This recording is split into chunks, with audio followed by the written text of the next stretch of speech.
Friends, मेरा नाम doctor Mir Asif है। मीराज केयर क्लिनिक से। हमारा क्लिनिक गुड़गांव में है। आज हम जिस टॉपिक पे बात करने जा रहे हैं वो है पाइल्स, हेमोरॉइड्स या बवासीर। ये सिनोनिमस वर्ड्स हैं। ये एक ही चीज़ है। जो तीनों वर्ड्स एक ही चीज़ रिप्रेजेंट करते हैं। इसके कारण क्या है? पाइल्स, हेमोरॉइड्स या बवासीर के दो बड़े कारण हैं। सबसे पहला कारण है जिसका आप कुछ नहीं कर सकते हैं, और दूसरा बड़ा कारण है जिसमें आप कुछ कर सकते हैं। कहने का क्या मतलब है? जिन कारणों का आप कुछ नहीं कर सकते हैं वो है जेनेटिक्स।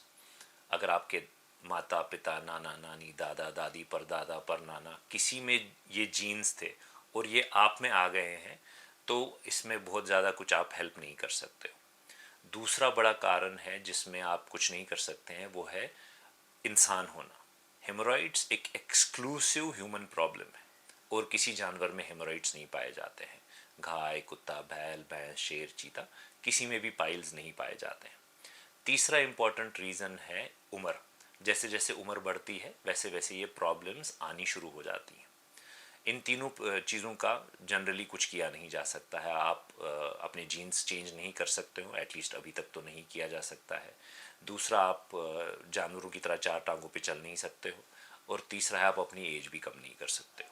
देन जो चीज़ें जिनमें आपका कुछ से है, जिनके लिए आप कुछ कर सकते हो, जिनके बारे में बहुत सारे वीडियोस बनते हैं, होम रेमेडीज़, ये वो, कई सारी और चीज़ें, वो है कि आप अपना स्ट्रेस मैनेज कीजिए।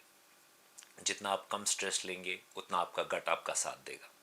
दूसरा इंपॉर्टेंट चीज़ है, तला हुआ मसालेदार बाहर का मत खाइए। तीसरा इंपॉर्टेंट चीज़ है कि आप खाना टाइम पे खाइए। अगर आप दिन में 2 बार खाना खाते हैं, दिन में 3 बार खाना खाते हैं, खाना अपने टाइम पे खाना ज़रूरी है।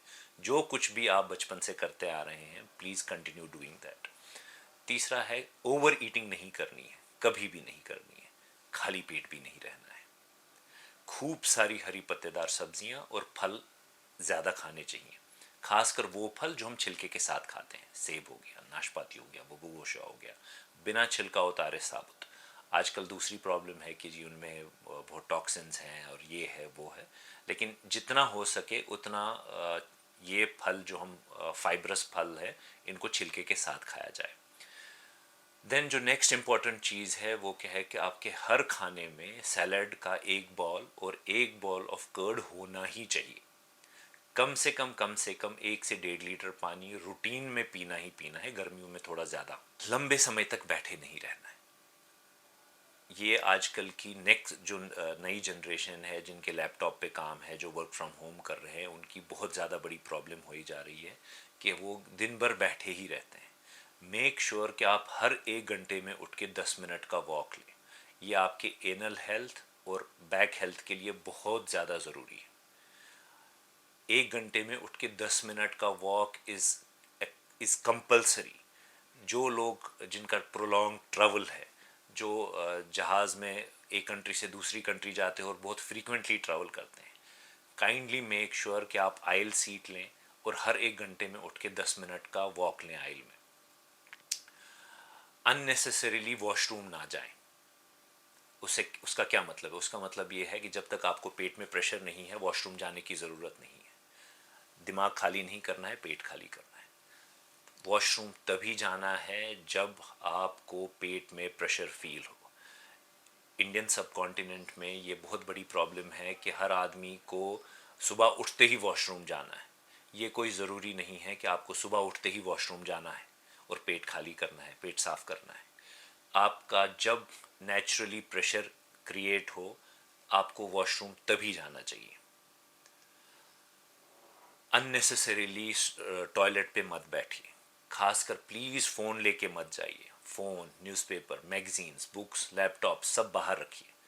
अननेसेसरीली वहाँ पे टाइम लगा के मोशन के टाइम पे टाइम ना लगाएं। जितना ज़रूरत है उतना बैठिए।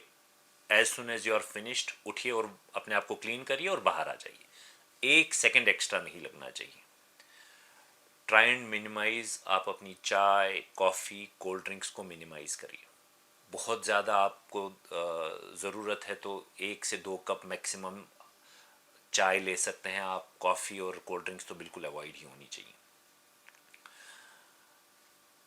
स्लीप अवेक साइकिल बहुत इंपॉर्टेंट है।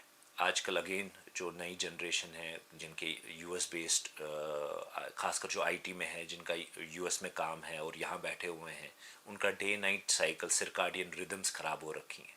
तो as far as is possible day night cycle आपका नॉर्मल होना चाहिए। रात ऊपर वाले ने सोने के लिए बनाई है, दिन जागने और काम करने के लिए बनाया है, दिस शुड बी रेस्पेक्टेड। बहुत सारे हार्मोन्स, बहुत सारी अंदर स्क्रीशंस ऐसी होती हैं, ऐसे हार्मोन स्क्रीट होते हैं, ऐसे एंडोर्फिन स्क्रीट होते हैं जो रात में होते हैं, जो सोने के बाद होते हैं, और ऐसी कई सारी चीज़ें हैं जो आप दिन में जागने के टाइम पे होती हैं। जब आपका स्लीप अवेक साइकिल डिस्टर्ब होता है तो ये सारा हेवाया चला जाता है। तो काइंडली जितना हो सके डे नाइट साइकिल को मेंटेन रखिए। एक ढंग का टाइम होना चाहिए रात में सोने का, एक ढंग का टाइम होना चाहिए सुबह जागने का, और मिनिमम 6 से 8 घंटे की नींद होनी चाहिए। कोशिश करिए कि आपका जो डिनर है वो सोने से पहले 2 से 3 घंटा हो जाए।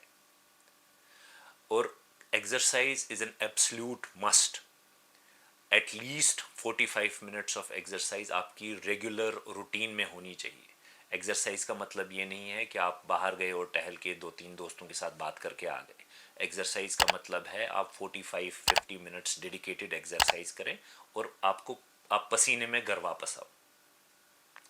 स्मोकिंग, पान, गुटखा, तंबाकू, alcohol, pollution are disastrous for overall health as well as anal health. अगर आप इन चीज़ों का अपना ध्यान रखेंगे तो आप देखेंगे कि इन प्रॉब्लम से आपको बहुत हद तक छुटकारा मिल जाएगा। Thank you so much for watching. Please like, subscribe and share this video.